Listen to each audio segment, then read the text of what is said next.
Good morning, guys. Come on, Big A here, coming to you live from the station camp Greenway.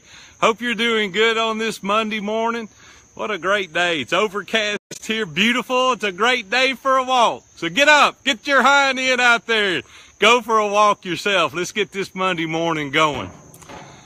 I want to talk to you about something that's pretty near and dear to my heart. It's something I've watched materialize over the years as I coach guys. One of our mastermind members told me a story about when he was a 15-year-old baseball player. I got to stop for a minute because I want to focus on what I'm talking about. And he said that he was an all-star shortstop. This guy was amazing. He had a batting average of .427. It's a pretty good batting average when you're 15 years old. And he said that after every game they would get in the car and his dad would say, hey, if you would have hit this one, this would have happened. Or if you'd made that double play at shortstop, you'd have won the game.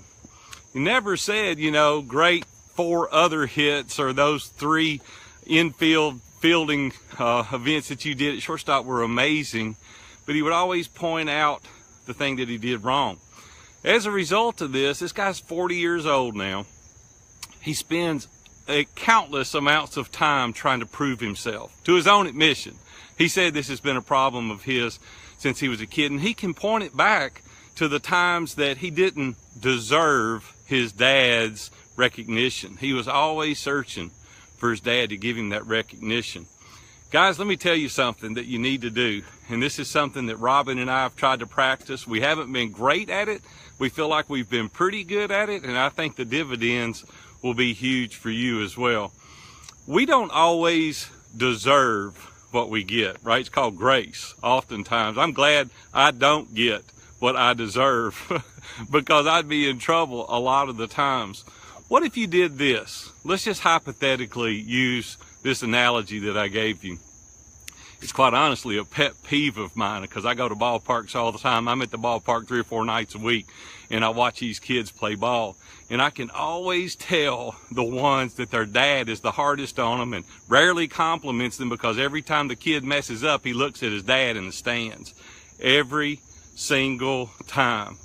So let's go back to the analogy. What would happen if that same guy, we'll call him Billy for the sake of this video. What if Billy got in the car and what if his dad said, hey son, what did you learn from the ball game today? What did you learn about that hit, or what did you learn about that double play you missed? What did you learn? Of course, the kid's going to say, I don't know, and maybe start crying or whatever, and say, hey, let's go to Baskin Robbins and let's celebrate all the things that you did do right. Or better yet, let's just go to Baskin Robbins and have an ice cream because you're the greatest. You're an amazing kid, and I love you unconditionally. What happens is, here's what we're teaching our kids. We're teaching our kids that they get a reward if they do good, they get punished if they do bad, and we never do anything for our kids just because you love them, just because they're an amazing kid. What would happen today if you picked your kid up from school and whatever happened, regardless, they got in trouble, they had good grades, they had bad grades or whatever, and you took them to the lake and went for a walk, or you took them to the jungle gym and you played, and they're going to go, why are we doing this? The reason we're doing this is because I love you. You're an amazing kid, and today we're going to celebrate you because you're awesome. If you'll practice that on a regular basis, I promise you, here's what will happen. You'll grow up, young men and young women, not thinking they have to earn your love. Not thinking when they do good, they get rewarded. When they do bad, they get punished. And so their whole identity is tied up into performance. Now, I want to tell you, that's miserable. We got to learn that our identity is not tied up into our possessions or into our financial wherewithal or our titles. Our identity is tied up, first of all, for me, is Christ. My identity is in Christ, so I don't have to be on a performance basis. Then what we end up dealing with are children, young adults, and then they get out of college, and here's what happens. They reach these upper limit challenges. They're not successful because they don't feel they deserve it. And I'm going to tell you, it's a real hiccup. what you guys are doing is creating a lot of clients for me in the future, quite honestly. And I have to help them work through this problem, this identity crisis. And then they say, well, you know, I'm just going to play it safe. I'm just going to remain right here, the status quo. I'm not going to do that because I may fail. And if I fail, I won't get the rewards. And so they just kind of go through life average. That way, not risking anything, straddling the fence just a little bit. Because if they mess up, they won't get that accolade, or they won't get that recognition, or they won't get those rewards. And I want to tell you, you need to push through those upper limit challenges because it's not necessarily about deserving it. But that's what we're doing with our kids. We're teaching them that we've got to do these things in order to be loved, to be recognized. Listen, guys, quit doing that. Here's what I want you to do. Here's your exercise for the day. I want you to go get your kid. Forget the kids. What about your wife? What about her? What about going to her and saying, listen, I want to take you on a date night. Not because you deserve it, not because you've done these things, because you're my wife and I love you. Or those coworkers, what about going to them and saying, hey, here's $100. Take your wife out to dinner. I've been watching you and you're an amazing person. I love being around you. You're an encouragement. Listen, you hold the bag to a lot of blessings to a lot of people and you're not exercising it because you're holding out. It's like they don't deserve it.